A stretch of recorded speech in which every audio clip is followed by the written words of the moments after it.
Mohon maaf barangkali yang bicara di depan bukan karena lebih ngerti Pak, bukan, tapi kita hanya saling berbagi saja. Dan takmir alhamdulillah orangnya cukup lucu, jadi jamaah semuanya bahagia. Insyaallah. Klaten nggih Pak? Surabaya Bonek. Oh, berarti kita satu warga negara ya. Baik. Tema kajian kita adalah membahas kenapa kita harus belajar ilmu agama.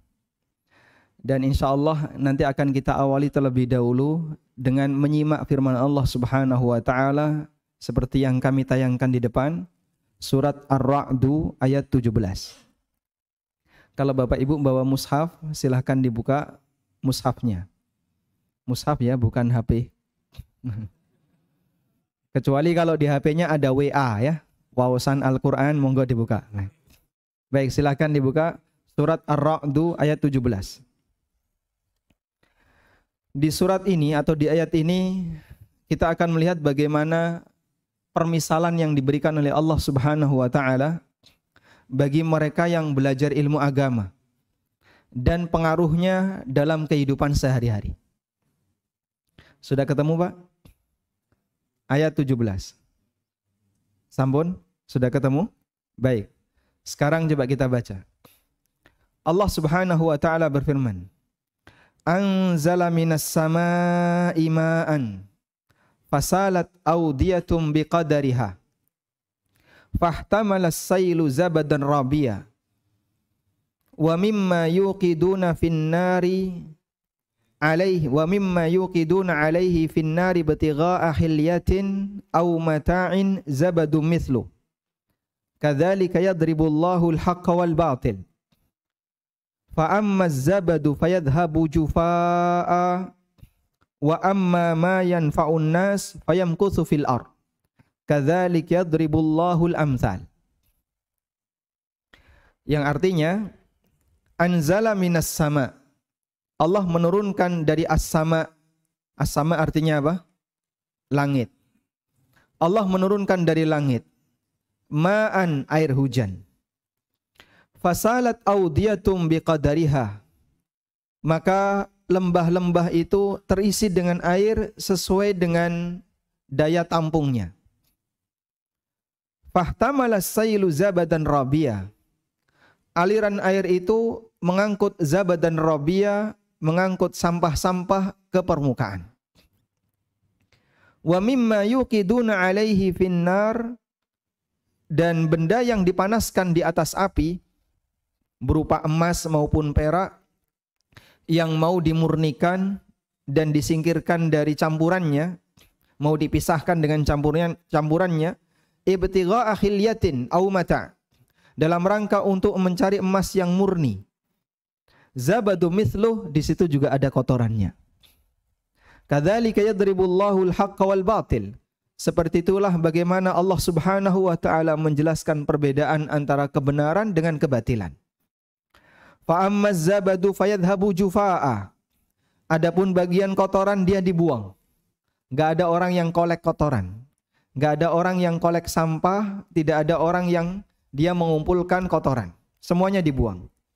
Wa amma ma yanfa'un nas, adapun yang bermanfaat bagi manusia, fayamkuthu fil ard, dia tetap bertahan di bumi. Kadzalika yadribullahu al-amthal, seperti itulah bagaimana Allah Subhanahu wa taala membuat perumpamaan.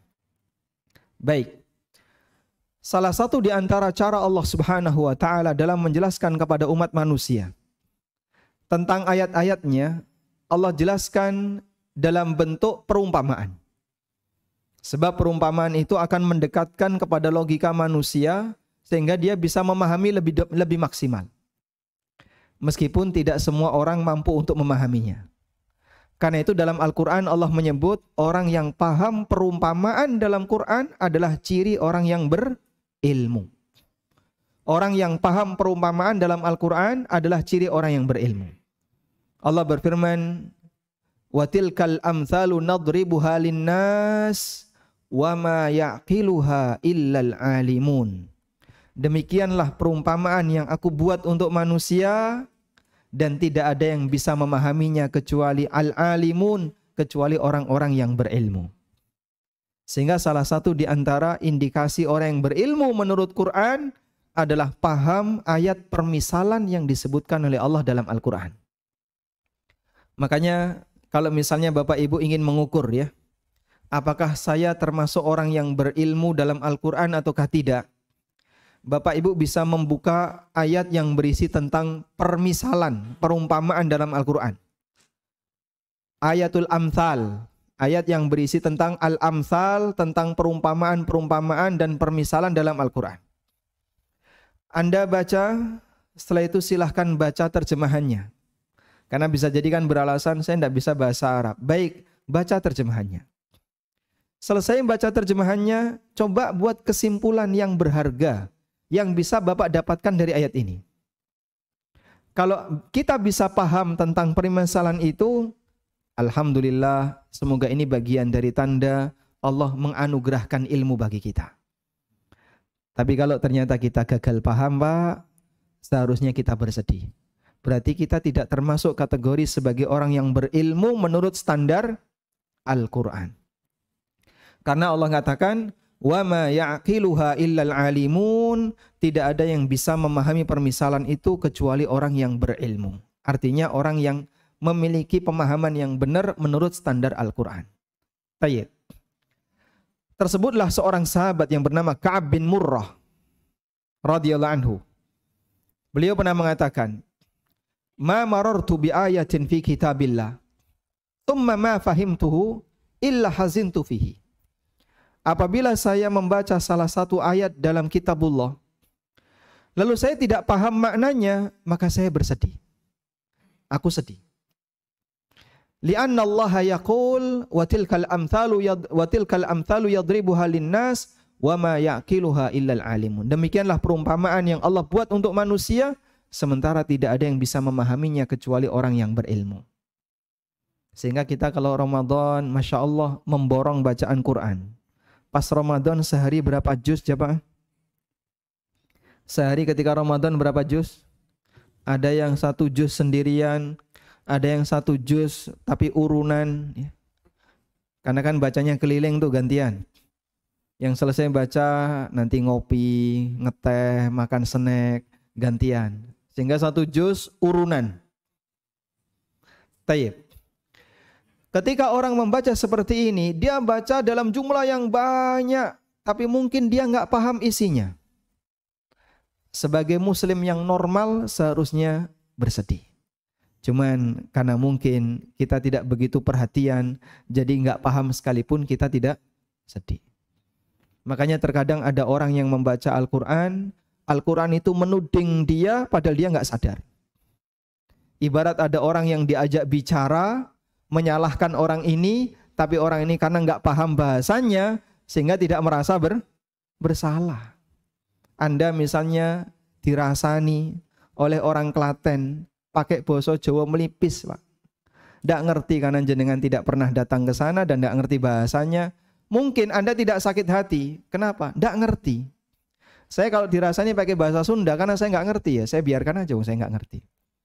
Dan orang yang nggak ngerti seperti ini diajak bicara oleh Allah tapi dia nggak paham. Sebagai seorang muslim yang punya perhatian terhadap firman Allah, seharusnya itu membuat kita bersedih. Allah mengajak bicara kita dalam bentuk firman-Nya dalam Al-Quran. Untuk kita tadabburi. Tujuan utama Al-Quran diturunkan. Namun kita tidak mempedulikannya dalam arti tidak mau mempelajari dan nggak ngerti maksudnya, seharusnya kita sedih. Itulah yang membuat sahabat ini sedih. Taib. Ini pelajaran yang pertama berkaitan dengan masalah memahami Al-Quran. Sekarang coba kita lihat permisalan salah satunya di sini, Pak. Bagaimana Allah membuat permisalan terkait hubungan antara ilmu yang Allah turunkan dengan hati manusia yang merupakan penerima ilmu. Allah menurunkan ilmu dalam bentuk apa? Wahyu. Yang disampaikan kepada para nabi, lalu nabi itu menyampaikan kepada umatnya. Kemudian umatnya memahami karena mereka punya hati yang digunakan untuk memikirkannya. Bagaimana hubungannya? Ayat ini menjelaskan itu.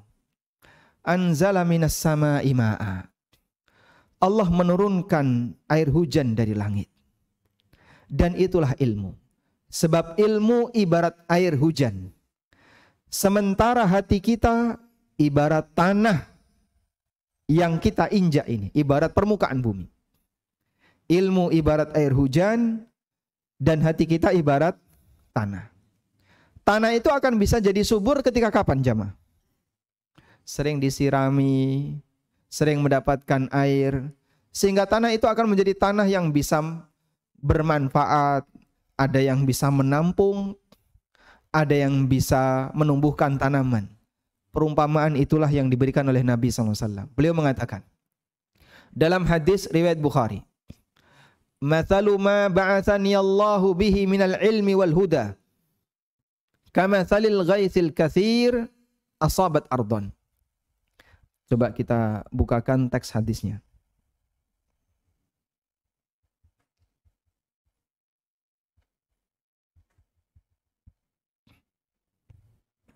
Rasulullah sallallahu alaihi wasallam pernah bersabda dalam sebuah hadis riwayat Bukhari.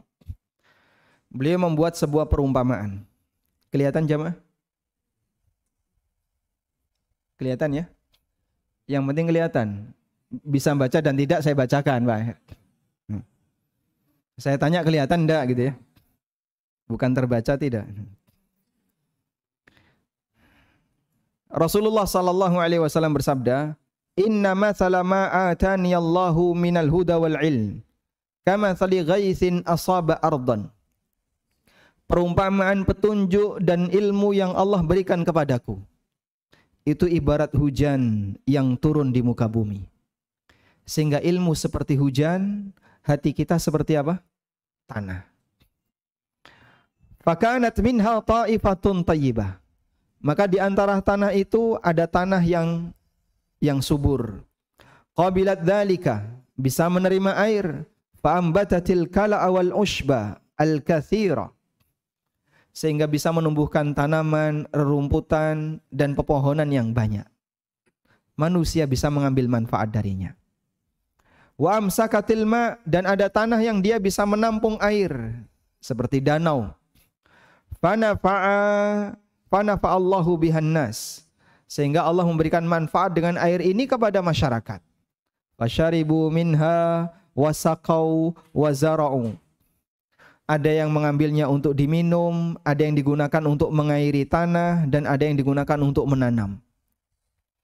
Wa asaba minha ta'ifatan ukhra innama hiya qi'an. Namun ada air hujan yang mengenai tanah yang lain. Itu adalah tanah gundukan bebatuan, qi'an. La tumsiku ma'an wa la tumbitu kala'an. Enggak bisa menampung air dan tidak bisa menumbuhkan tanaman. Fadzalika mathalu man faquha fi dinillah. Itulah perumpamaan orang yang mau belajar agama Allah. Seperti hujan turun dan ditadai dalam posisi dia butuh air itu. Dia dengerin, dia cerna, dia pahami, dia dakwahkan ke orang lain, dia amalkan dalam kehidupan dia sehari-hari. Dia dapat manfaat dan masyarakat dapat manfaat. Sehingga tanah ini dapat manfaat dari air itu. Dan dia tumbuhkan tanaman sehingga orang lain juga turut mendapatkan manfaat dari hujan yang dia serap. Disebut oleh Nabi SAW seperti orang yang memahami agama Allah. Wa nafa'ahu ma ba'athani Allahu fa'alima wa amila. Dia mendapatkan manfaat dari petunjuk yang Allah bawa, yang Allah berikan kepadaku. Dari petunjuk yang Allah utus diriku untuk membawanya. Dia belajar dan dia mengamalkannya. Sementara ibarat gundukan tanah tadi yang keras bebatuan. Wa mathalu man lam yarfa' bidzalika ra'san, dan perumpamaan bagi orang yang dia tidak mau tunduk terhadap ilmu. Enggak mau tunduk kepada ilmu. Enggak mau dengerin, enggak mau belajar. Kajian ada di mana-mana, Al-Qur'an sering diperdengarkan, tapi dia enggak mau untuk mempelajarinya. Ibarat tanah gundukan tadi, begitu hujan turun, bablas, tidak menyisakan sepeser pun dan tidak ada tanaman yang tumbuh di sana. Walam yaqbal hudallahi alladhi ursiltu bihi. Dia tidak menerima petunjuk Allah di mana aku diutus oleh Allah dengan membawanya. Subhanallah. Maka respon utama Nabi SAW kan seorang guru bagi umat. Guru itu diapain, Pak? Digugu lan ditiru.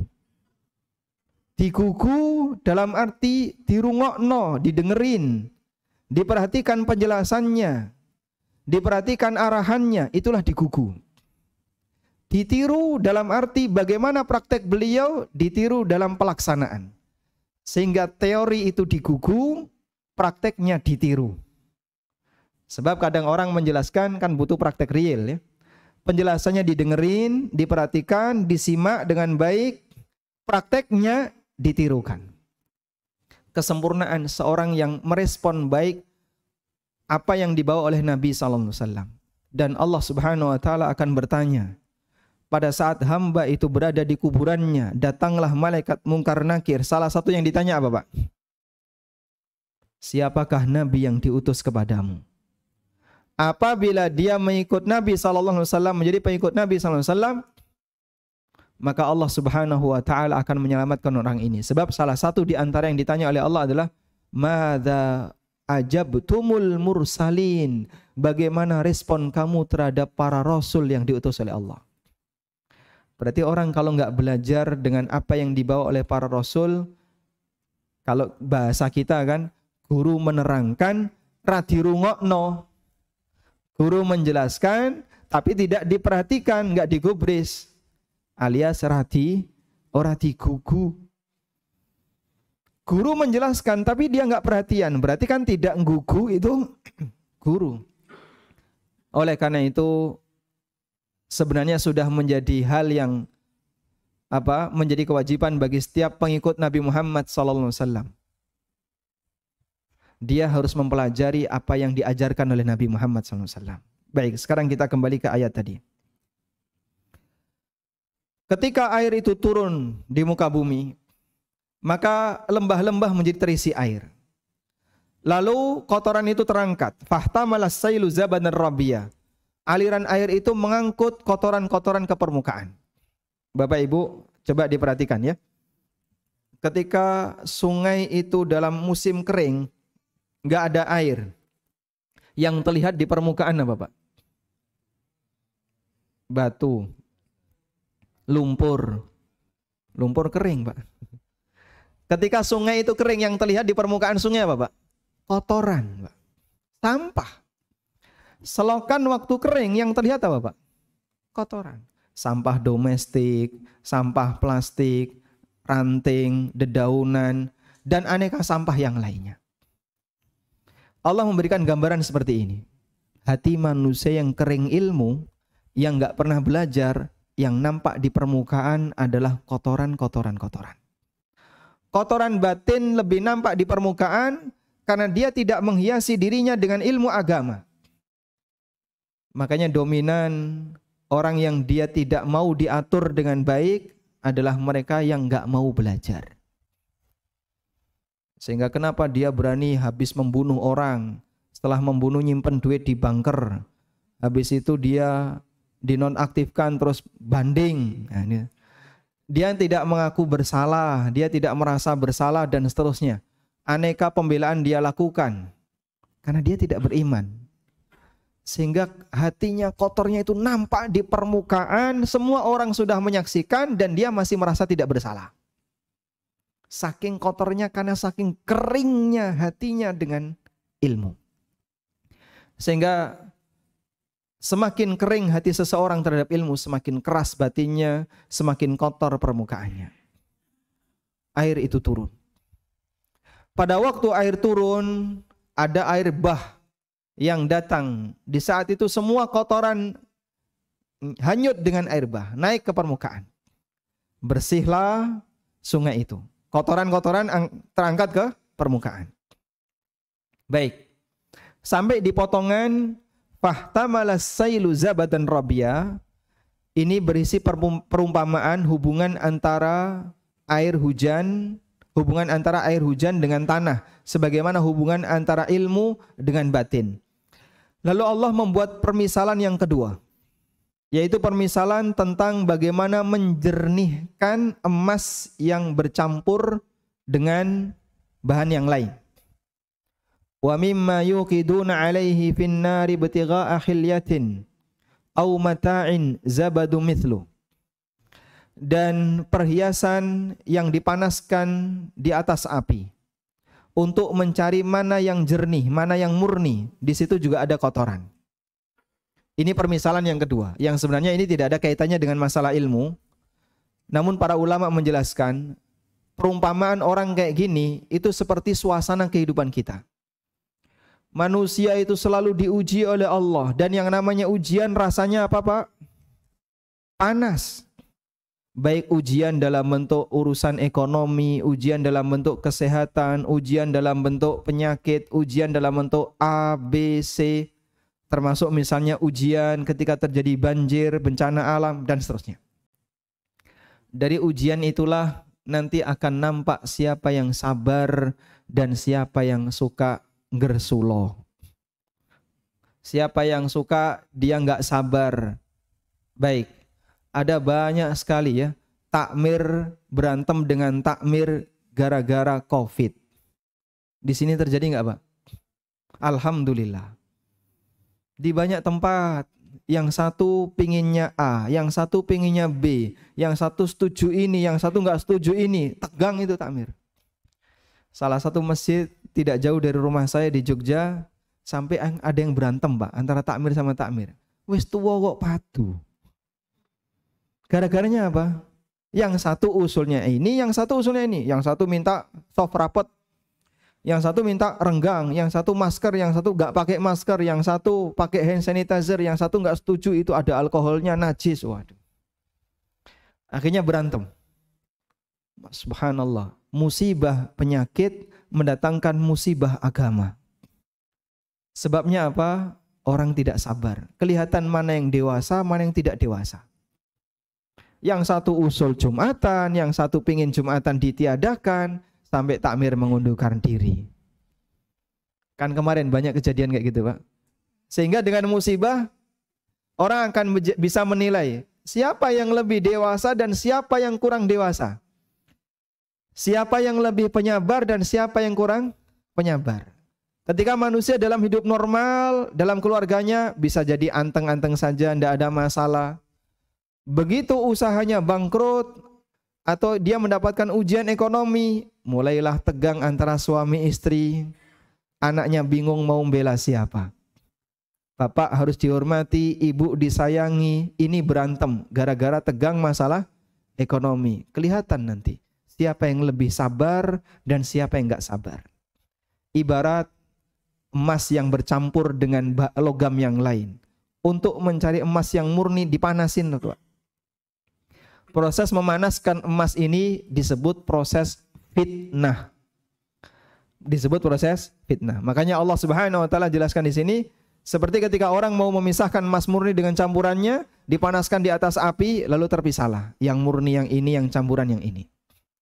Seperti itu pula ketika Allah Subhanahu wa taala ingin membuktikan di hadapan hambanya, siapa yang hamba sanggup bersabar dan tidak, dikasih ujian. Makanya Allah Subhanahu wa taala katakan dalam Al-Qur'an, Alif Lam Mim.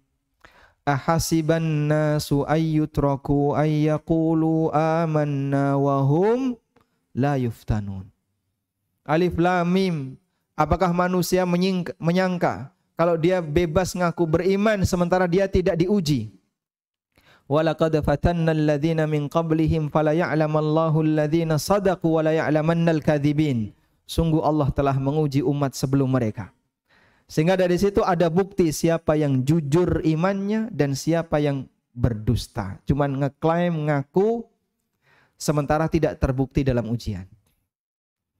Kadang orang kalau lagi semangat, Masya Allah, bagus. Begitu kena ujian, kelihatan ya, oh ternyata dia punya kepentingan. Sehingga kelihatan punya kepentingan di saat ada ujian. Maka jamaah yang dimuliakan Allah Subhanahu wa taala, perumpamaan seperti ini mengajarkan kepada kita, seperti itulah hidup. Kemudian kita kembali kepada perumpamaan lanjutan penjelasan. Kadzalika yadribullahu al-haqqa wal batil. Seperti itu bagaimana cara Allah menjelaskan perbedaan antara kebenaran dengan kebatilan. Fa ammaz zabadu fayadhhabu jufa'a. Untuk sampah, kotoran tadi dia pergi dan tidak ada satupun orang yang mempedulikannya. Ada nggak Pak orang yang ngumpulin sampah Pak? Kalau ngumpulin barang yang masih bisa didaur ulang ada. Tapi kalau sampah-sampah yang nggak bisa diapa-apain dibuang. Adapun sampah maka dia dibuang dan tidak ada orang yang mengambilnya, dia dibuang. Wa amma ma yanfa'un nas fayamkutsu fil ard. Adapun yang bermanfaat bagi manusia tetap bertahan di muka bumi. Artinya begini. Pada saat air hujan itu turun, maka yang terangkat ke permukaan adalah bagian kotorannya. Sedangkan yang bukan bagian dari kotoran, yang itu merupakan unsur utama sungai, ada bebatuan, ada pasir, ada ikan, ikut hilang nggak Pak? Tidak, tetap berada di bawah. Maka seperti itu pula ketika orang belajar ilmu agama. Ketika seorang manusia belajar ilmu agama, sifat kotornya hilang, tapi sifat baiknya bertahan. Subhanallah. Sehingga nggak ada ceritanya Pak, orang belajar ilmu agama kok kemudian jadi radikal, itu tidak ada. Nggak nyambung, nggak sinkron. Sebab Allah Subhanahu wa taala menegaskan, Al-Quran diturunkan bukan untuk membuat hati orang jadi makin keras, tapi Al-Quran diturunkan untuk membuat orang menjadi semakin mendapatkan kebahagiaan. Taha ma anzalna alaikal qur'ana litashqa. Taha ma anzalna alaikal qur'an. Aku tidaklah menurunkan kepadamu Al-Quran wahai Muhammad litashqa, agar kalian semakin celaka. Tidak ada ceritanya orang dekat dengan agama kok celaka hidupnya, tidak ada. Sebab Allah tidak mungkin menurunkan Al-Quran untuk membuat orang jadi semakin kasar, semakin keras, semakin nakal. Apalagi jadi teroris, tidak mungkin.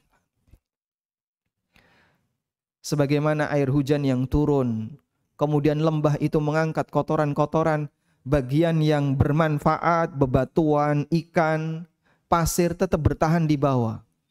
Maka akhlak yang baik tidak akan hilang. Saya sering mendengar. Saya termasuk salah satu yang turut mengajar teman-teman mahasiswa di Jogja untuk belajar agama. Ada di antara mereka yang sempat cemas, ya, resah ketika ikut bergabung belajar ilmu agama di beberapa masjid sekitar UGM.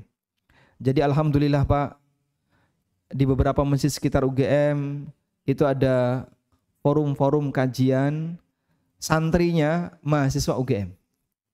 Dominan yang ikut Fakultas Teknik, Kedokteran, MIPA, Farmasi. Dominan yang ikut. Rumah saya dari tempat-tempat ini kurang lebih cuma 15 menit.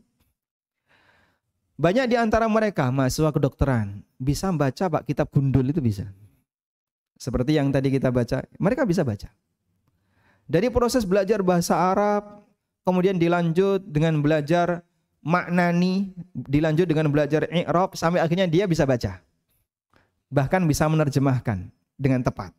Alhamdulillah, dalam kurun waktu kurang lebih 1,5 tahun. Mereka bisa seperti itu. Tayyib, ada sebagian di antara mahasiswa dipesani sama orang tuanya. Kamu nanti kalau kuliah, hati-hati ya, jangan ikuti yang kayak gini nih. Ya. Kamu jangan belajar ini, jangan belajar. Jadi muslim itu yang biasa-biasa aja. Pokoknya sholat 5 waktu, habis sholat pulang, udah tidur aja. Jumatan udah itu aja. Jangan yang kayak gini. Karena orang tua khawatir nanti kalau kamu pulang ikut seperti itu, wah itu aliran apa? Ini bapakmu, kamu bom. Nanti ibumu, kamu boikot. Gara-gara karena sudah beda pemahaman. Orang tua merasa ketakutan dengan situasi seperti itu. Subhanallah. Maka kami memberikan penguatan. Coba buktikan satu kasus. Ada orang yang belajar ilmu agama, kemudian dia jadi teroris. Hanya ada 2 kemungkinan. Yang pertama, yang dipelajari salah, sehingga sebenarnya itu bukan ajaran Islam, tapi dia anggap sebagai ajaran Islam, itu yang dipelajari. Atau yang kedua, orangnya yang belajar salah, dia salah paham, akhirnya membelot dan menyimpang. Yang dipelajari salah gimana Pak misalnya? Dia belajar prinsip Khawarij. Firqah yang ada di ribuan tahun yang lalu, lebih dari 1100 tahun yang lalu, 1200-an yang lalu. Karena Khawarij muncul di zaman Ali bin Abi Thalib.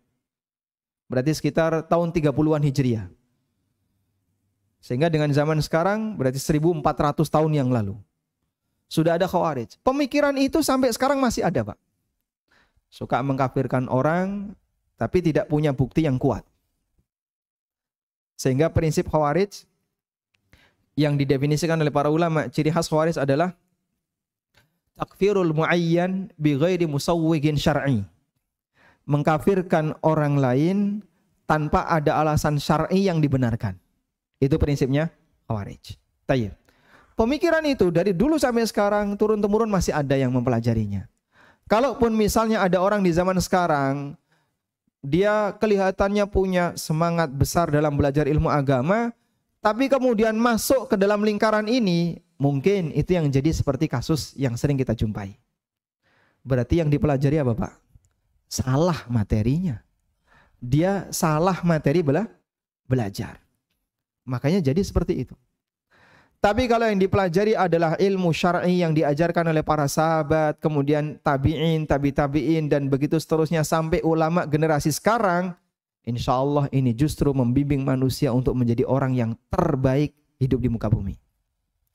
Terbukti manusia yang paling taat kepada Allah, yang paling paham syariat siapa Pak?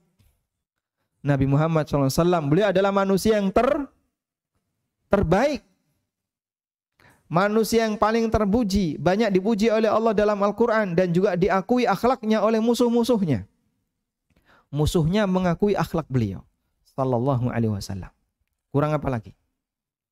Yang seperti ini tidak mungkin yang beliau ajarkan kok bermasalah di tengah umat itu, tidak mungkin, Pak. Tidak nyambung.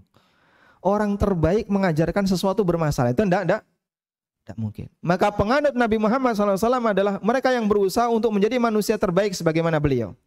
Meskipun bedanya beliau maksum, yang lain tidak maksum. Sehingga peluang melakukan kesalahan bagi kita sangat besar. Sebagaimana manusia yang lain. Tayyib. Namun dari sini kita bisa mengambil pelajaran. Yang kotoran, fa'ammaz zabadu fayadhabu jufa'a, wa amma ma yanfa'un nas fayamkuthu fil ard. Yang kotoran hilang, yang bermanfaat bagi manusia tetap bertahan. Orang yang belajar ilmu agama, akhlak buruknya hilang, sementara ya, akhlak baiknya akan tetap bertahan. Kadzalika yadribullahul amsal. Seperti itulah bagaimana cara Allah Subhanahu wa taala membuat permisalan. Dan Masya Allah, testimoni seperti ini sangat banyak. Banyak sekali orang yang punya perubahan prinsip hidup dari yang awalnya dalam urusan masalah harta dia nggak ngubris batasan halal haram, begitu paham tentang aturan agama dia mulai perhatian. Ini tidak boleh, ini bukan hak saya. Dia tinggalkan. Karena dia sudah paham tentang aturannya. Pengendali manusia adalah ideologi. Dan ideologi itu dibangun berdasarkan materi yang dia pelajari. Maka kalau dia belajar ilmu yang benar, akidah yang lurus, syariat Islam yang benar, dia akan menjadi manusia yang punya ideologi benar. Dan ketika ideologinya benar, dia akan lebih mudah untuk dikendalikan dalam aturan, sebab dia tahu hidup tidak sekali, akan ada kehidupan yang kedua, isinya pertanggungjawaban dan tidak ada amal. Itulah akhirat. Makanya kata Hasan Al-Basri rahimahullah, manusia kalau tidak dibimbing ilmu ibarat binatang. Kata beliau, laulal ulama lakanan nasu kal bahaim. Andaikan bukan karena ulama, maka manusia itu seperti binatang ternak. Gak tahu batasan halal haram seperti apa. Namanya sapi Pak, bisa nggak membedakan rumput halal dan rumput riba. Namanya kambing, dia nggak bisa membedakan ini rumput punya dia, ini rumput tetangga. Maka manusia kalau punya sifat seperti itu, yang halal diambil, yang haram diraup, semuanya diambil, saplok semuanya ya. Maka orang seperti ini tidak ada ubahnya seperti binatang. Persis sebagaimana yang Allah nyatakan dalam Al-Quran. Alladzina kafaru ya'kulu wa yatamatta'u kama ta'kulul an'am. Orang kafir itu makan dan menikmati kehidupan dunia layaknya binatang karena mereka tidak tahu aturan. Nah, dengan belajar aturan itulah manusia akan memperbaiki sifat dalam dirinya. Sehingga dia akan menjadi orang yang paham ini batasan Allah, harus dipenuhi, mana yang halal, mana yang haram. Nah, di sini ya. Allah menjelaskan tentang berbagai aturan dalam kehidupan manusia. Allah menjelaskan tentang berbagai aturan dalam kehidupan manusia. Maka sebagai manusia yang sadar hukum, seharusnya kita mengenali aturan itu. Sadar hukum syariat berarti apa? Sadar hukum syariat berarti apa, Pak? Pelajari syariat itu. Kalau nggak gubris, berarti dia nggak punya kepedulian. Sehingga manusia wajib untuk belajar. Allah berfirman, tilka hududullah fala taqrabuha kadzalika yubayyinullahu ayatihi la'allahum yattaqun. Itulah aturan Allah, maka janganlah kalian mendekati untuk melanggarnya. Demikianlah Allah menerangkan ayat-ayatnya supaya mereka bisa bertakwa. Garis bawahi kalimat ini. Demikianlah Allah menerangkan ayat-ayatnya kepada manusia supaya mereka bertakwa. Artinya penjelasan Al-Quran dan hadis akan bisa menghasilkan takwa apabila penjelasan itu dipelajari dan diamalkan dalam kehidupan sehari-hari. Oleh karena itulah manusia yang tidak mau mempelajari aturan dan syariat Allah, dia jauh dari sifat takwa sehingga Allah memberikan ancaman keras di akhirat. Bagaimana bentuk ancamannya? Simak surat Thaha ayat 124 sampai 126. Baik. Sebelumnya kita lihat ini ya. Sudah ngantuk jamaah? Sudah, alhamdulillah, masya Allah. Baik. Gimana? Mau jadi digertak nggak, Pak?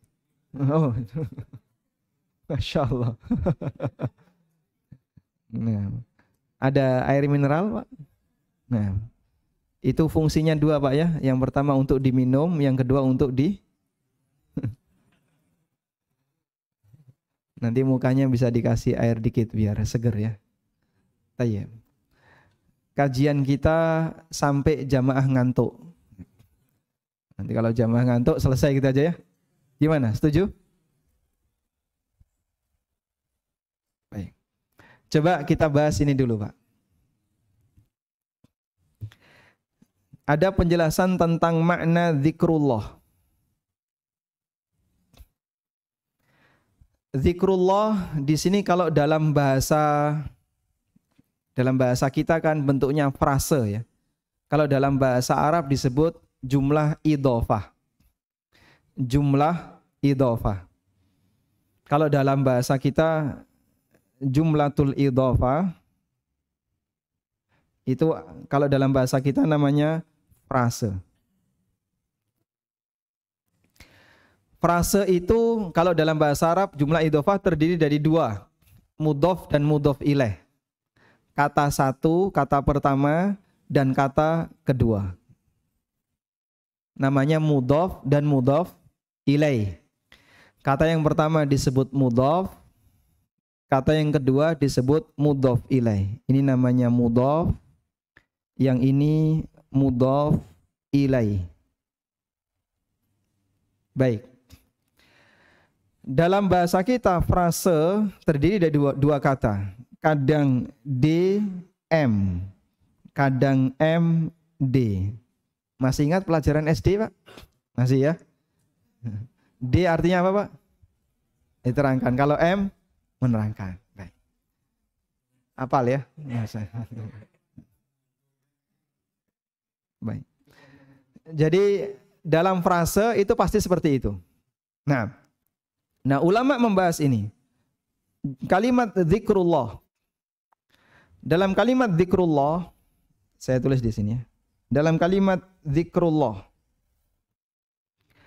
kata Allah itu bisa bermakna, bisa dalam posisi sebagai objek.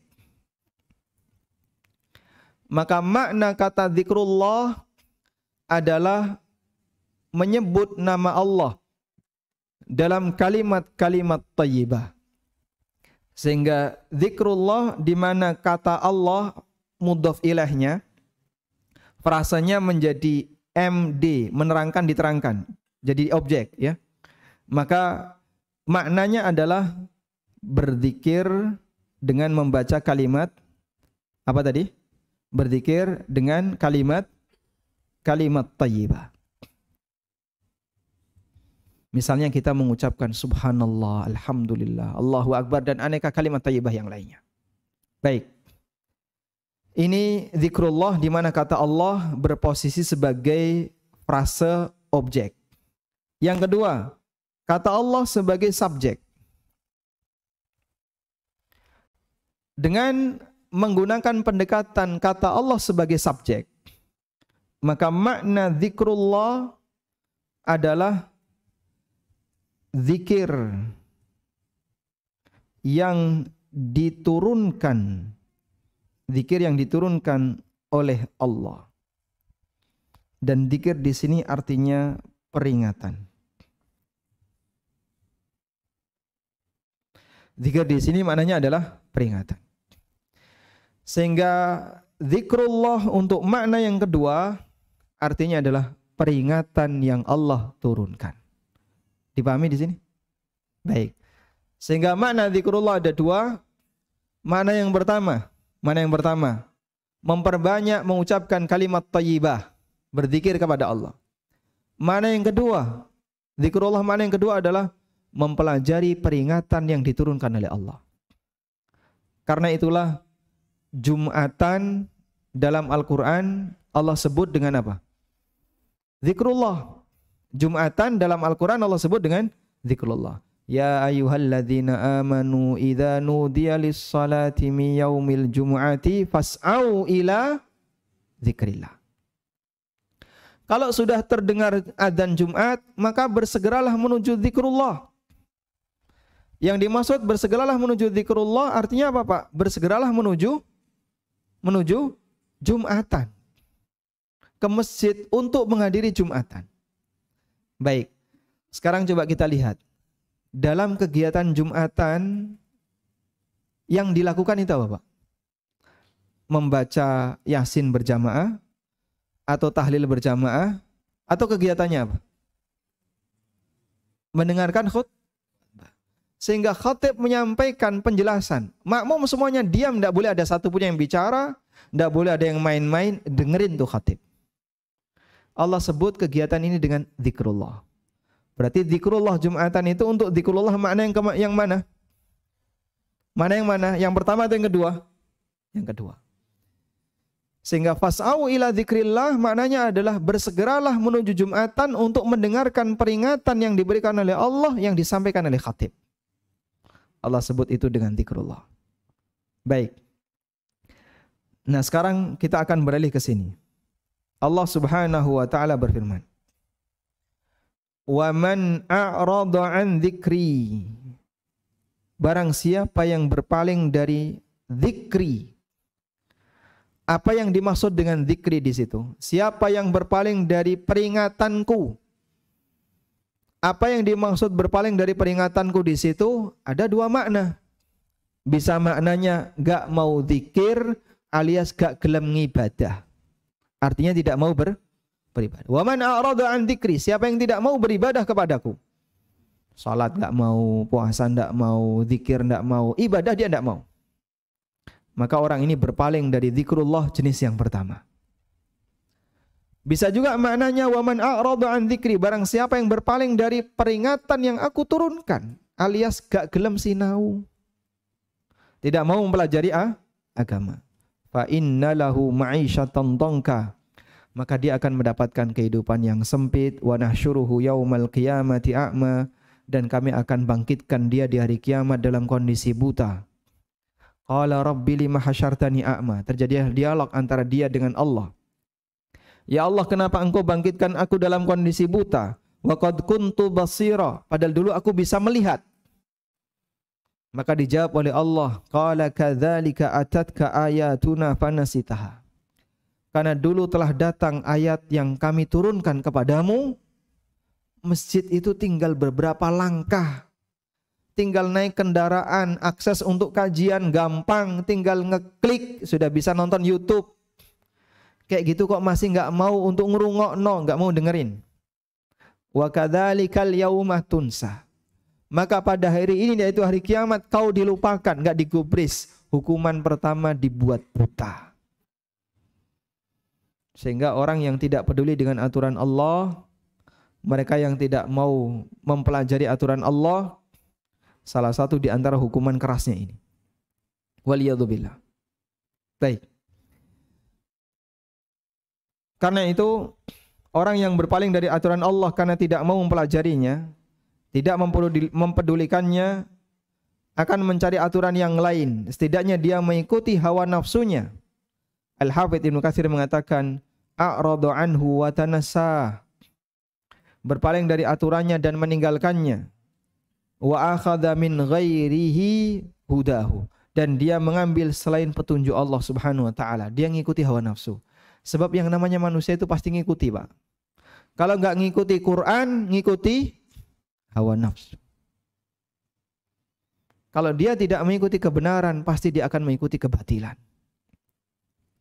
Karena itulah salah satu di antara penyesalan penduduk neraka. Coba kita lihat ayat yang insya Allah Bapak Ibu sudah sangat familiar dengan ayat ini. Bercerita tentang bagaimana penyesalan penduduk neraka. Pada saat mereka disiksa, mereka tidak mau mendengarkan pelajaran agama selama mereka hidup di dunia.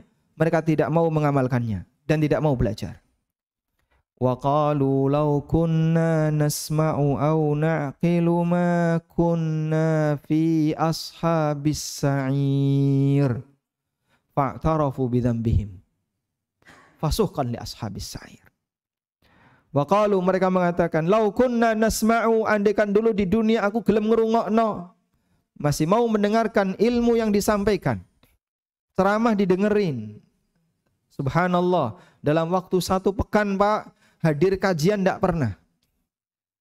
Kalau Jumatan, datang ketika khatib sudah baca sholawat. Begitu dia mendekati masjid, ngerokok dulu. Sudah menjelang iqamah, baru dia buang puntung rokoknya, bergabung sholat. Mas, sampai kapan Anda bisa mendapatkan siraman rohani? Padahal ilmu itu ibarat siraman rohani. Tadi yang kita gambarkan, seperti hujan yang turun di muka bumi. Kalau seperti ini hidup dia sehari-hari. Dan kayak gini banyak. Sehingga orang ini tidak punya kesadaran beragama. Kamu muslim kan? Muslim. Baik. Dalam Islam, kitab sucinya apa? Al-Quran. Alhamdulillah masih diakui. Terus kamu pelajari bagian mana? Saya tidak bisa. Baca Al-Quran tidak bisa. Pernah dengerin kajian? Tidak. Subhanallah. Terus kalau kayak gini bagaimana mungkin kau bisa punya kesadaran beragama? Orang kalau nggak punya kesadaran beragama, akhirnya coba lihat. Nasibnya seperti agama mayoritas, tapi dominan awam, sehingga aslinya ateis. Saking awamnya. Contoh, di Amerika mayoritas agamanya apa? Agama resminya Kristen, mayoritas. Tapi dominan sebenarnya yang terjadi apa, Pak? Ateis. Sehingga ngapain saya ke gereja misalnya? Saya nggak dapat apapun yang menguntungkan diri saya. Benefit saya apa?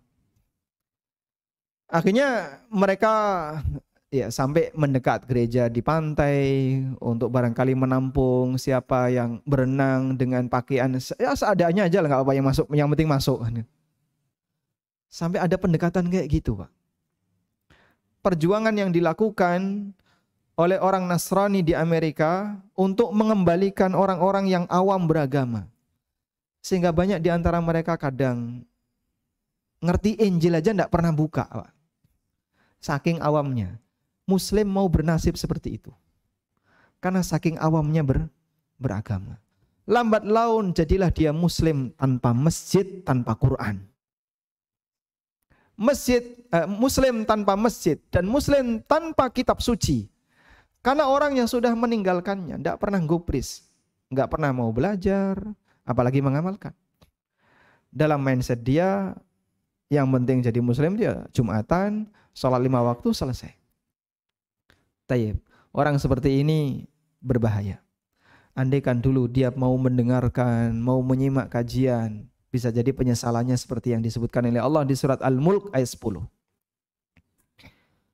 Karena itulah orang yang dia tidak mau belajar, maka dia akan selalu ditemani oleh setan, memotivasi orang ini tetap bertahan dalam pelanggaran. Wa may ya'shu an dzikrir rahman nuqayyid lahu syaitanan fa huwa lahu qarin.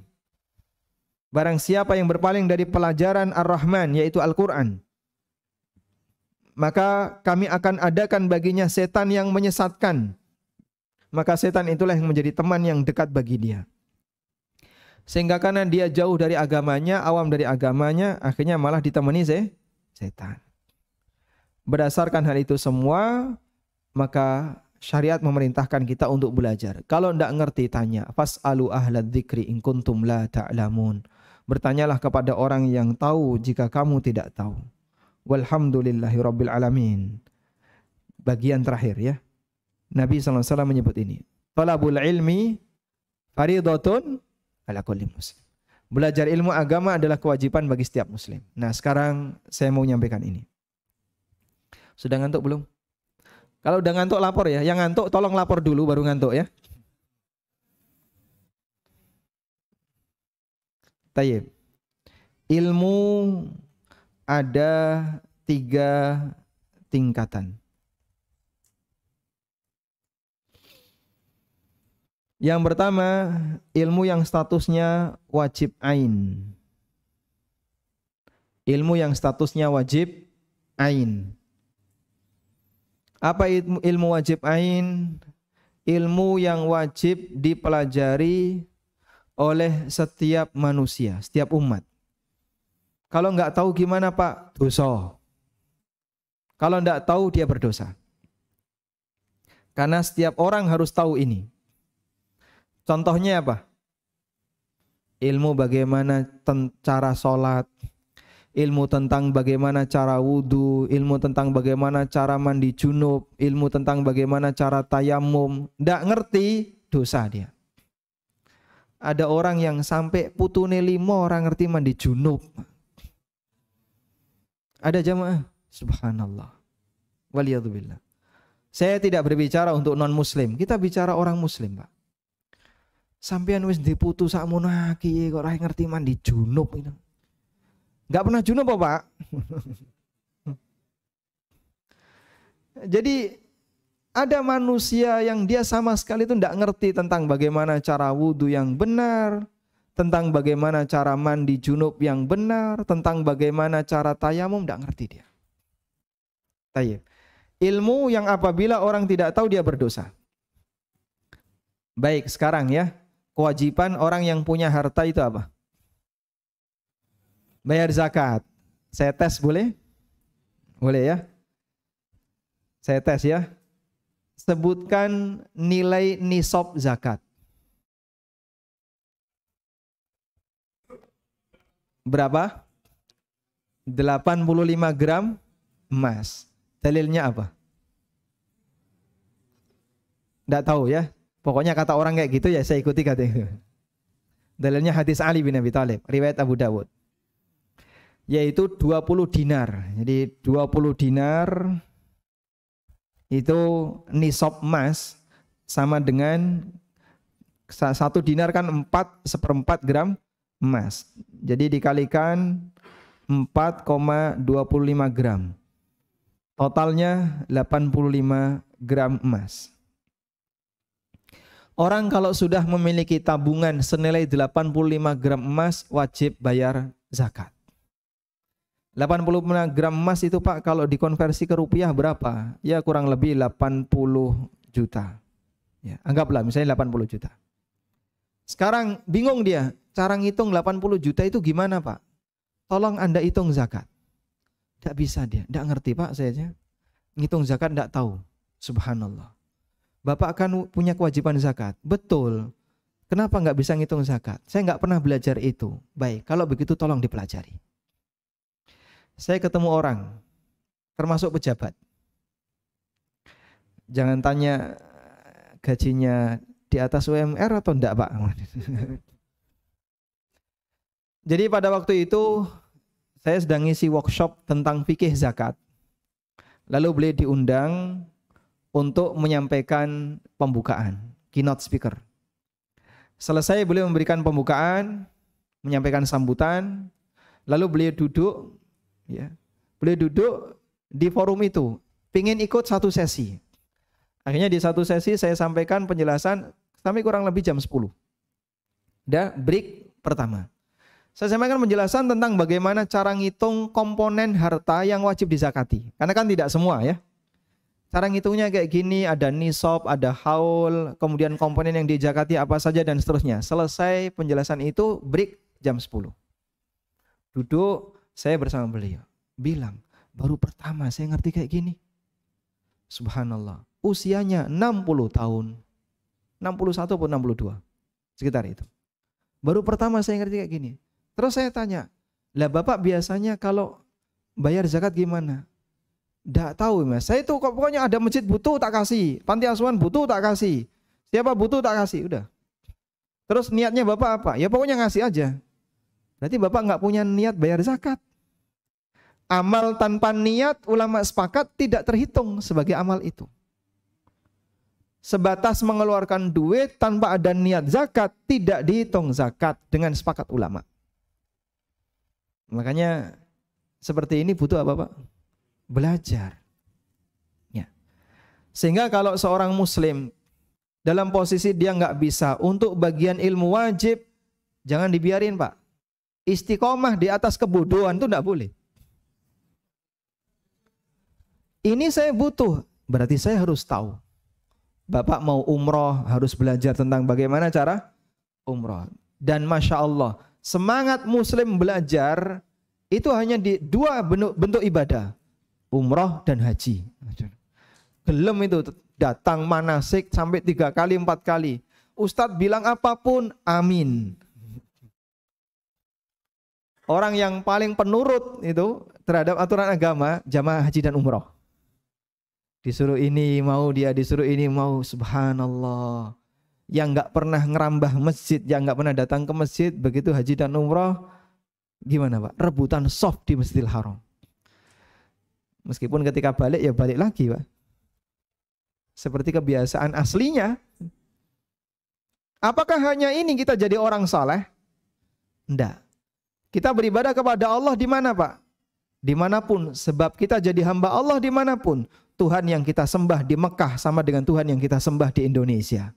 Jangan dibedain. Dan amal yang tertinggi adalah salat. Kalau Bapak serius belajar tentang manasik haji dan umroh, harusnya serius tentang tata cara, belajar tentang tata cara salat. Belajar wudhu tidak pernah dan seterusnya. Ini keliru ya, kesalahan besar, dan kita ingatkan kepada kaum muslimin, ilmu wajib tidak boleh tidak tahu. Selanjutnya, ada ilmu yang statusnya wajib kifayah. Ilmu wajib kifayah itu apa? Ilmu yang harus bertahan di tengah umat. Ilmu ini harus bertahan di tengah umat. Artinya nggak boleh hilang. Meskipun tidak semua orang harus tahu. Misalnya tentang detail sunnah-sunnah mandi, detail sunnah-sunnah salat, sunnah-sunnah dalam wudhu, detail sunnah-sunnah dalam puasa. Orang tidak melakukannya dosa enggak? Tidak. Berarti kalau enggak tahu dosa enggak? Tidak. Kenapa Pak? Karena hukumnya sunnah. Paham di sini ya? Sehingga misalnya Bapak tidak tahu sunnah ketika selesai sholat duha itu membaca apa sih? Wah, saya tidak tahu ya Mas. Ketika Anda sholat duha dan tidak membaca itu, duhanya tetap sah. Sunnah selesai sholat witir membaca apa? Tidak tahu. Ketika orang tidak tahu dalam hal ini tidak mempengaruhi keabsahan ibadah yang wajib, maka kalaupun dia nggak tahu dia tidak berdosa. Tapi ilmu ini tetap harus bertahan, tidak boleh hilang. Sehingga tugas sebagian orang harus mempelajarinya. Dan inilah peran ulama. Mereka adalah manusia yang menjaga kelestarian agama dengan cara mereka selalu mempelajarinya agar tidak hilang di masyarakat. Sebagian ulama menyebutkan salah satu contoh ya. Dalam satu lingkaran, dalam satu skup masyarakat tertentu, yang hafid Quran harus ada satu di situ. Kalau enggak, dosa kabeh. Semuanya berdosa. Misalnya ukuran kecamatan. Dalam satu kecamatan harus ada orang yang hafid Quran. Kalau enggak, satu kecamatan dosa semua. Ini kecamatan apa di sini? Rawalumbu. Bisa dipastikan ada yang hafid Quran? Banyak ya? Walhamdulillah, insya Allah banyak. Kalau daerah ini insya Allah banyak. Bekasi dan sekitarnya. Alhamdulillah. Keberadaan hafidhul Quran itu, orang-orang yang menghafalkan Quran, menggugurkan dosa kita semua. Karena orang yang menjalankan fardu kifayah itu manusia yang paling berjasa bagi umat yang lain, bagi kaum muslimin yang lain. Coba Pak, misalnya ini satu masjid yang lain jauh. Dah? Dalam satu komplek ini nggak ada yang azan. Zuhur masjid kosong semuanya ke kantor, dan kalaupun yang ada di rumah nggak mau ke masjid. Masjid dikunci zuhur asar, nggak ada jamaah, nggak ada yang azan. Yang terjadi apa Pak? Dosa sekampung. Dosa satu kampung, karena tidak ada yang azan. Datang orang baik hati. Lalu beliau azan dengan satu orang ini, satu kampung tadi nggak berdosa. Andaikan mereka ditampakkan dosanya, lalu diminta untuk tolong tebus dosamu dengan sekian rupiah, saya yakin Anda akan bersedia untuk menebusnya per orang 5 juta Pak. Kaya banget itu muadzinnya Pak. Tapi dia nggak dibayar. Andaikan kita tahu besarnya dosa disebabkan karena tidak ada adzan di sebuah kampung, maka pelaksana fardu kifayah manusia yang berjasa bagi umat yang lain. Satu masyarakat nggak ada yang mau ngurusi seorang jenazah yang meninggal karena COVID. Semuanya takut, tidak ada yang mau menangani. Sampai akhirnya jenazah itu ditelantarkan. Dosa satu kampung. Terus gimana Pak? Tetap harus ada yang nangani. Caranya gimana? Pokoknya harus ada yang nangani. Caranya gimana terserah, itu masalah teknis. Yang jelas dimandikan, disolati, dikafani harus tetap dilakukan sampai dimakamkan. Kalau sampai seluruh warga itu menolaknya, ini dosa satu kampung. Kejadian awal waktu COVID pertama kali ada. Ketakutan orang, nanti kalau ada korban COVID di sini gimana, tanah kita jadi tercemar. Nah biasanya kamu buang air besar juga di situ kan. Isinya penuh dengan kuman. Kok ora mikir ning jero omamu dhewe padahal itu ya. Sampai ada penolakan warga dan seterusnya. Subhanallah. Baik. Alhamdulillah masyarakat sudah mulai bisa dewasa. Dengan ilmu yang mereka ketahui. Makanya yang bagian seperti ini jangan sampai Pak kita sama sekali acuh. Berikan satu kesempatan. Kebutuhan umat harus ada orang yang mau belajar bagian ilmu syariat yang orang lain tidak mau mempelajarinya. Yang ketiga, ada ilmu yang sifatnya anjuran. Ini ilmu yang kalaupun tidak diketahui oleh seseorang tidak berdosa. Dan tadi kita sudah sebutkan beberapa contoh di antaranya. Namun ini tidak boleh hilang, harus tetap ada di tengah umat. Wallahu a'lam. Demikian yang bisa kita sampaikan. Sebenarnya materinya masih banyak, namun karena jamaahnya sudah tinggal 5 watt, Maka kami cukupkan sampai di sini saja. Pun cekap Bapak? Pertanyaan? Masya Allah. Gimana? Jamaahnya masih kuat enggak? Baik. Bismillah.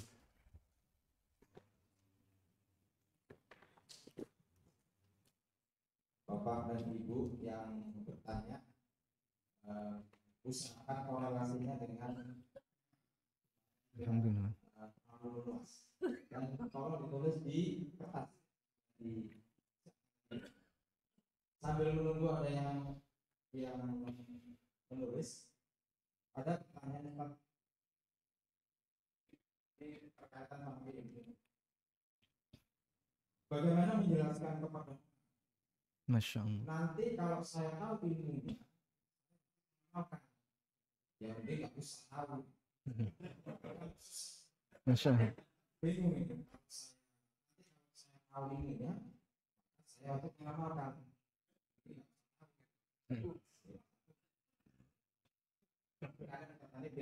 Masya Allah. Ini ada seorang rumah tangga yang ini sulit untuk beribadah, sementara orang tuanya rajin beribadah. Apakah orang tua berdosa dengan kondisi ini? Perubahan ini terjadi pencerahan ilmunya. Masya Allah. Masya Allah. Nggih. Pun cekap riyen nggih Pak, nggih. Betul. Dan tidak prinsip mengenai warisan di keluarga ini warisan sendiri ya, kalau prinsipnya sendiri di Jogja aja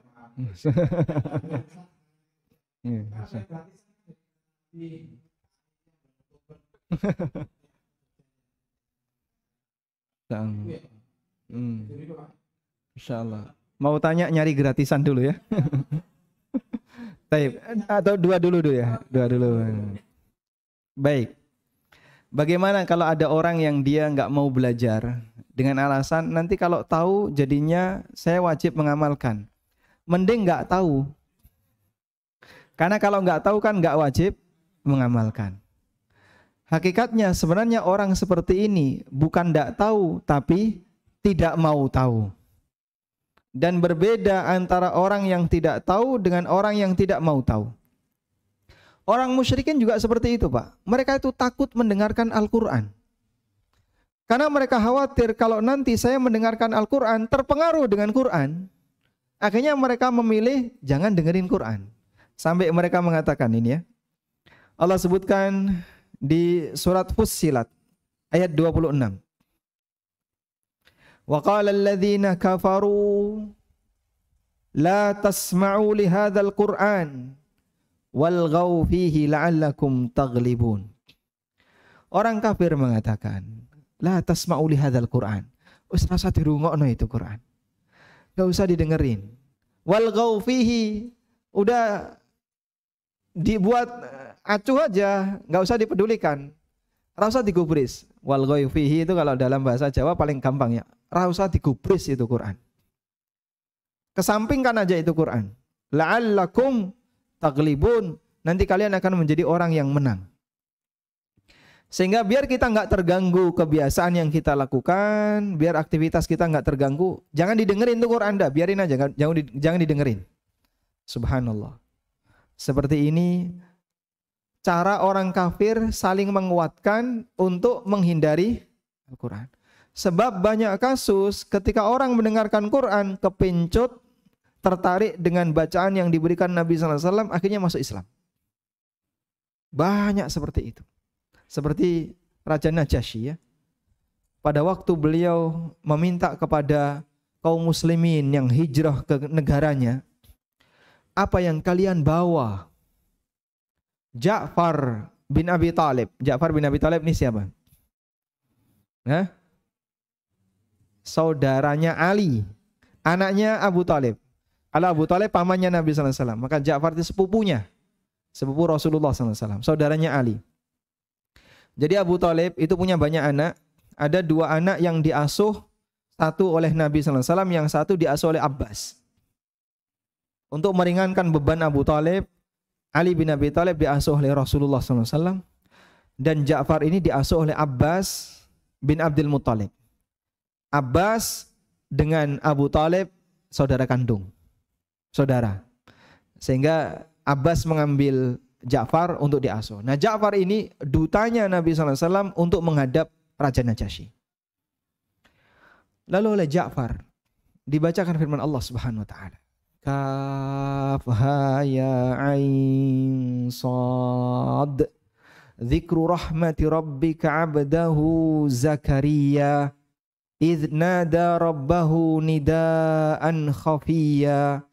Qala rabbi inni wahanal 'azmu minni washta'ala ar-ra'su syaiba wa lam akum bidu'aika rabbi syaqiyya, sampai membahas masalah setelah Zakaria, bahas masalah Maryam, setelah Maryam bahas masalah Isa, kemudian beberapa nabi yang lain. Raja Najasyi meneteskan air mata. Dan beliau tertarik dengan itu, masuk Islam. Ada juga orang tukang suwuk. Suwuk itu bahasa Indonesianya apa, Pak? Bahasa Indonesia suwuk itu apa, Pak? Jambi ya. Tukang jambi. Tapi kurang keren ya. Dukun. Kalau dukun kan nebak-nebak hal yang gaib, ngobati-ngobati. Tapi orang ini khusus untuk jambi. Suwuk. Jadi dia datang ke kota Mekah, diperingatkan oleh masyarakatnya, jangan dekati Muhammad. Dia itu orang gila. Dia itu tukang sihir, dia penyair dengan aneka gelar yang banyak sekali. Nanti kamu kepencut loh disihir sama Muhammad. Dia sebagai tukang suwuk pede. Kalau memang dia sakit, saya akan obati. Loh, katanya dia sakit kan? Katanya gila, katanya ini. Kalau Muhammad sakit, nanti akan saya obati. Maju dia. Kemudian bilang, Muhammad, kau mau mengatakan seperti ini, seperti ini, seperti ini. Kalau emang kamu sakit Muhammad, biar saya suwuk kamu, tak jambi kamu, nanti kamu akan sembuh insya Allah. Lalu dibacakan oleh Nabi SAW ayat Al-Quran. Begitu dibacakan, coba diulangi tadi, apa yang kamu baca? Diulangi lagi oleh Rasulullah SAW. Dia menikmati apa yang dibacakan oleh Nabi SAW. Langsung orang itu terpengaruh, masuk Islam. Dan banyak yang seperti itu, Pak. Makanya mereka ngasih peringatan. Awas lo ya, jangan dengerin Muhammad. Sebab nanti bisa terpengaruh. Mereka ketakutan kalau mendengarkan, tertarik dan masuk Islam. Sebenarnya Pak, orang yang kayak tadi Pak, takut belajar, itu takut nanti tidak tertarik Pak.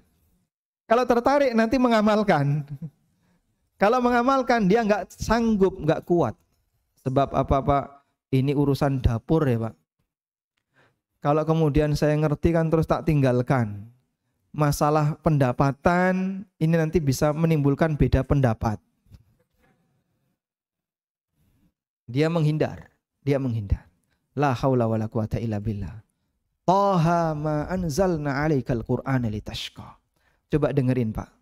Kalau riwayat Umar itu sahih. Pada waktu beliau mendengar, adikmu sendiri sudah masuk Islam mengikuti Muhammad. Datang Umar, masuk ke rumah adiknya.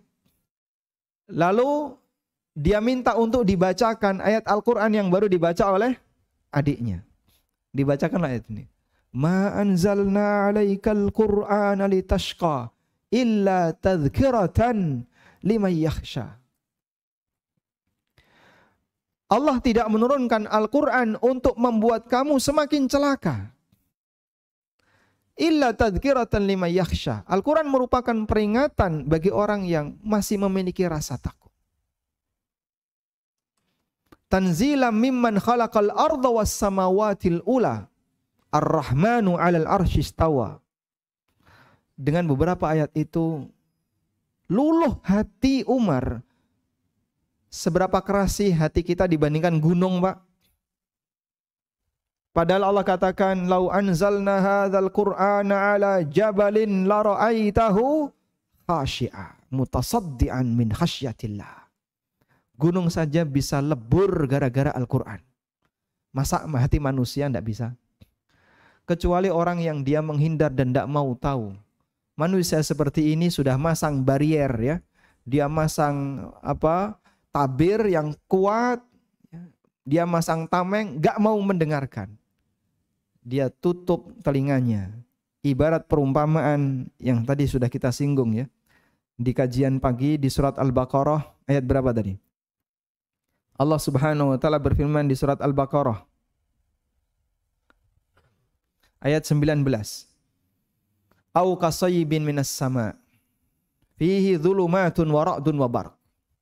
Seperti air hujan yang turun dari langit, ada petir, ada guntur. Yaj'aluna asabi'ahum fi adhanihim minas sawa'iqi hadharal maut. Dia letakkan jarinya ke telinganya karena takut mati ketika ada petir yang nyamber. Gambaran ini dijelaskan oleh Ibnu Qayyim. Al-Quran itu seperti air hujan tadi. Dan di tengah hujan ada petir. Ada penjelasan yang diberikan oleh Allah Subhanahu wa taala. Dari sekian banyak penjelasan itu ada keterangan yang membuat dia takut untuk mendengarnya. Sehingga saat dia mendengar itu dia sumpel telinganya. Enggak mau dengerin, Pak. Kalau sholat saya mau, tapi kalau kajian kayak gini saya enggak mau. Yu'minuna bi ba'dil kitab wa yunkiruna bi ba'd. Dia mengakui sebagian Alkitab, mau menerima sebagian, dan dia menolak sebagian yang lain. Dan sifat orang Yahudi, yu'minuna bi ba'dil kitab wa yakfuruna bi ba'd. Dia mengimani sebagian kitab dan dia kufur kepada sebagian kitab yang lain. Dan itu sifatnya Yahudi. Orang mukmin kalau mengalami seperti ini, Pak, nasibnya sama. Waliyadzubillah, maka jangan sampai terjadi. Seharusnya kita terima semuanya. Yang namanya makanan yang dihidangkan, ono sing legi, ono sing pahit, ono sing asin, ono sing kecut, campur jadi satu, silahkan dinikmati. Kalaupun Anda merasa nggak kuat, itu bagian dari ujian. Sebab hidup ini butuh bukti pembenaran, yaitu seberapa jauh Anda bersabar dengan syariat Allah Subhanahu wa taala. Kalau semua hidup ini nyaman-nyaman enak terus, itu tunggu nanti di surga. Sebab nikmat dunia selalu bercampur dengan musibah. Adam diturunkan oleh Allah di muka bumi ini untuk menjalani hukuman, bukan dalam rangka untuk menjalani kenikmatan. Sehingga kita berjuang agar bisa kembali ke pulang kampung halaman pertama, yaitu surga. Wallahu a'lam. Pertanyaan yang kedua. Kalau ada kasus orang tua yang anaknya jauh dari masjid karena efek pandemi. Waktu pandemi masjid ditutup. Sehingga anaknya tidak ke masjid sampai akhirnya mutung kebablasan. Anaknya beralasan, kan PPKM belum dicabut statusnya. PPKM kan belum cabut ya. Dari dulu sampai sekarang PPKM terus. Sampai kapan? Wallahu a'lam. Baik. Sehingga anaknya menjadi tidak begitu respon dengan agama. Apakah orang tua ikut berdosa? Jawabannya, apabila orang tua sudah mengingatkan, namun anak tetap tidak mau ikut dan tidak mau nurut, maka orang tua tidak berdosa. Apa dalilnya, Pak? Kejadian yang dialami oleh Nabi Nuh alaihissalam. Nabi Nuh alaihissalam mati dalam kondisi apa? Mati dalam kondisi apa? Mati dalam kondisi kafir. Tenggelam. Tadi saya bilang apa? Anaknya Nabi Nuh. Berarti enggak ngantuk. Alhamdulillah.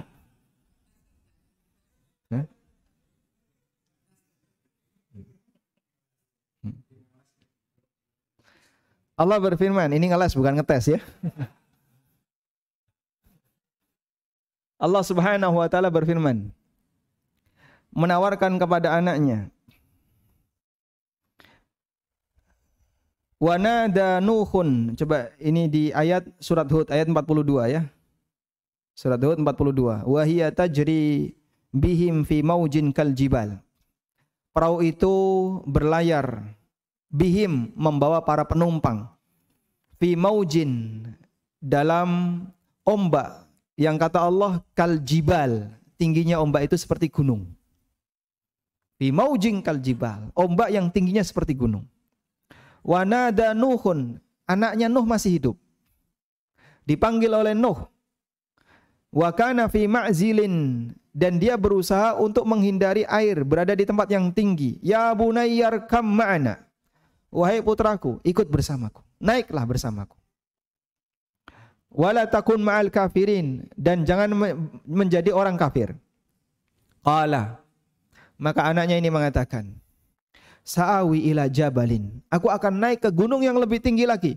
Ya'simuni minal ma', yang akan melindungiku dari air, sehingga saya tidak kebanjiran. Orang ini bicara pakai logika. Anak ini bicara pakai logika. Sudah? Maka diingatkan oleh Nuh. Qala, Nuh mengatakan, la asimal yawma min amrillah illa man rahim. Hari ini tidak ada yang bisa melindungi dari ketetapan Allah kecuali mereka yang diselamatkan oleh Allah.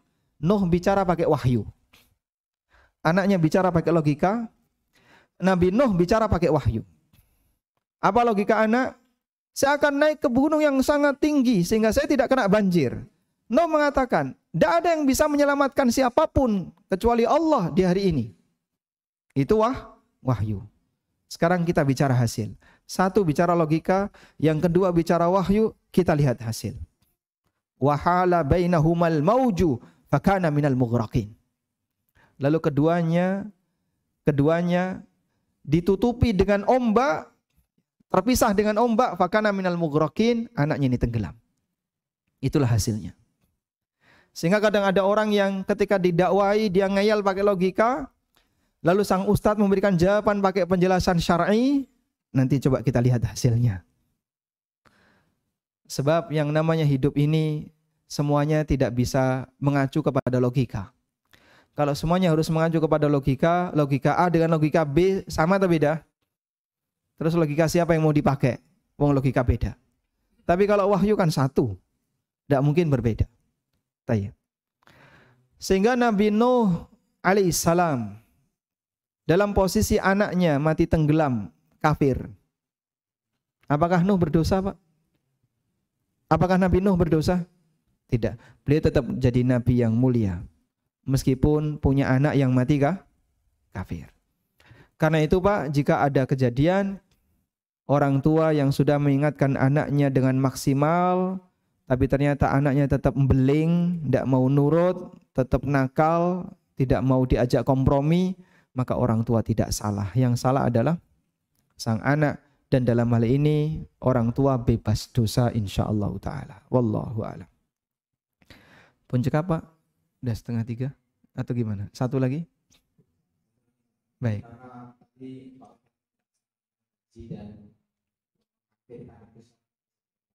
Masya Allah yang berat.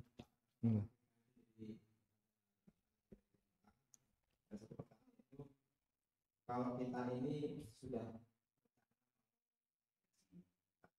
bayar dengan sistem ONH di bank, tapi uangnya ini dipakai atau dipakai dulu lah.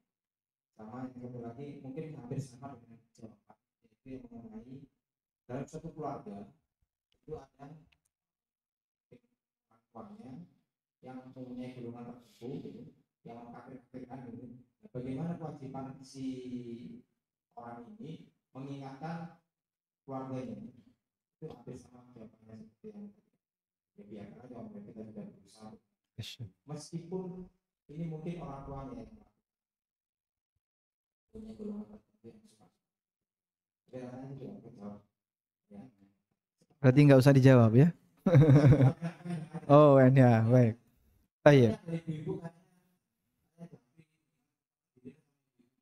Oh.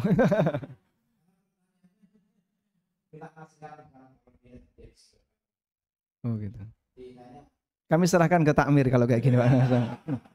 Sebab kayaknya takmir lebih siap ini masalahnya. Baik. Jadi besok kan saya balik ke Jogja, takmir masih bertahan. Ini tolong disimpan, Pak ya.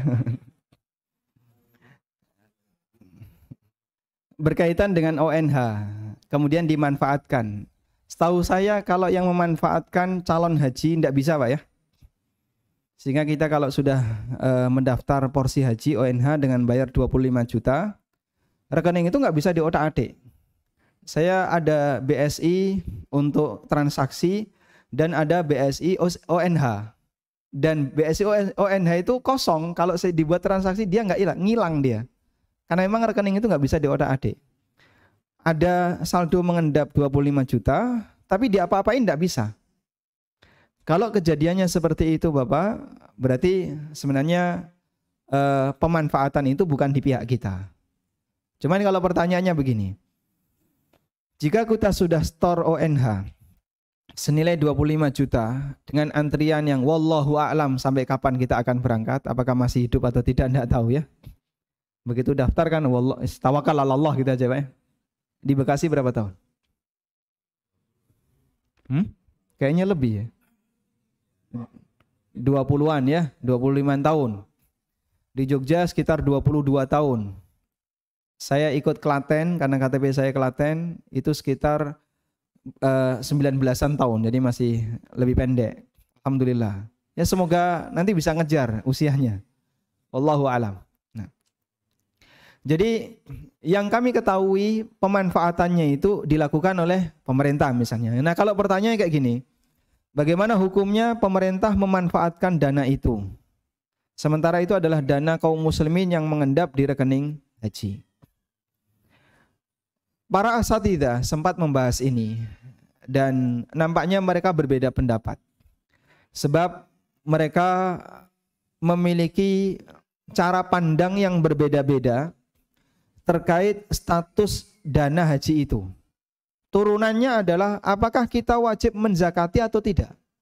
Sebab itu mengendap dalam waktu yang lama kita tidak bisa memanfaatkannya. Kita nggak bisa menggunakannya. Sehingga kalau dalam satu keluarga Anda berempat daftar ya. Suami, istri. Atau gimana? Suami, istri, 2 anak ya. 100 juta. Dalam waktu yang wallahu alam lama sekali. Pak, ini sampai kapan? Dia nggak tahu, lama sekali.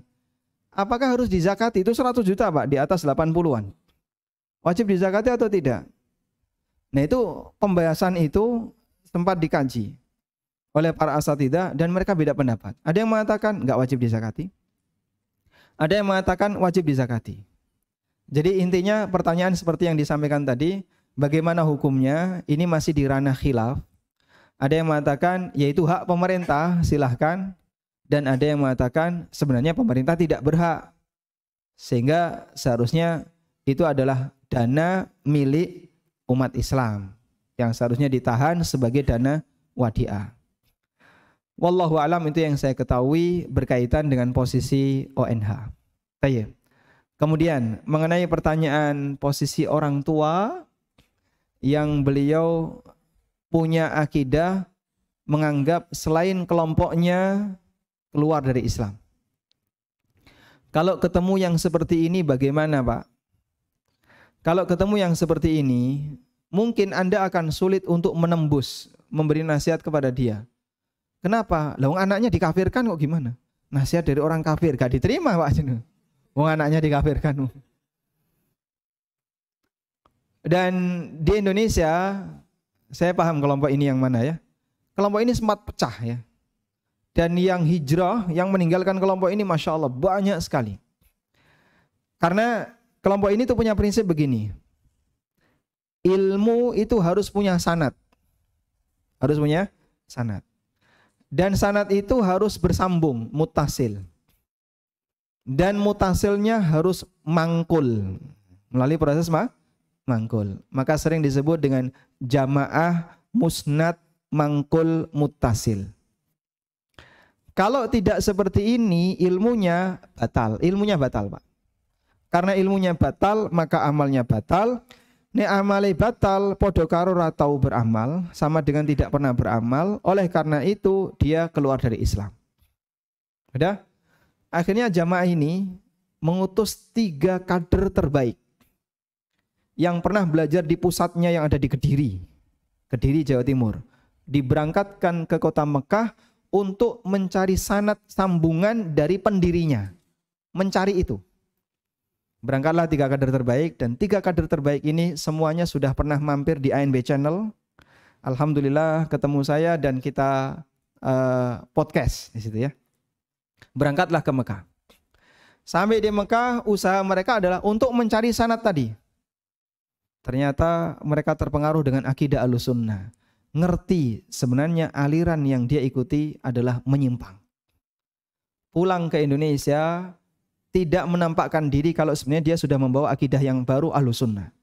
Dipengaruhilah banyak sekali di antara jamaah-jamaah itu, karena sejak orang ini pulang, yang menunggu sudah banyak. Begitu pulang, jamaahnya ramai ikut beliau. Ketika beliau dikeluarkan karena diketahui ternyata sudah nggak pro lagi dengan organisasi ini, ketika beliau dikeluarkan, banyak sekali jamaah yang ikut keluar. Dan sekarang yang dulu informasinya ya, per bulan itu infak yang masuk ke pusat di Kediri sampai 30 M per bulan. Sekarang tinggal 3 M. Karena ternyata yang hijrah itu banyak sekali orang-orang kaya yang dulu nyumbang sekian persen untuk kegiatan dakwah mereka. Dan mereka punya prinsip tadi ya. Pokoknya selain kelompoknya apa? Dianggap keluar dari Islam. Makanya kalau sholat jamaah ada orang luar masuk, dulu katanya, dulu dipel. Sekarang paradigma baru. Cuman paradigma barunya belum mau diimami orang lain. Belum mau, harus dia yang jadi imam. Kalau dia jadi imam mau. Wallahu alam. Baik, demikian yang bisa kita sampaikan. Demikian, semoga apa yang kita sampaikan ini bermanfaat. Wassallallahu ala nabiyyina Muhammadin wa ala alihi wa sahbihi wasallam. Allahumma anfa'na bima 'allamtana wa 'allimna ma yanfa'una warzuqna ilma.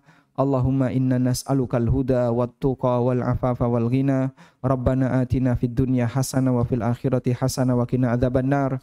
Wassallallahu ala nabiyyina Muhammadin wa ala alihi wa sahbihi wasallam. Wa akhiru da'wana anil hamdulillahi rabbil alamin. Subhanakallahumma wa bihamdika asyhadu an la ilaha illa anta astaghfiruka wa atubu ilaik. Wassalamualaikum warahmatullahi wabarakatuh.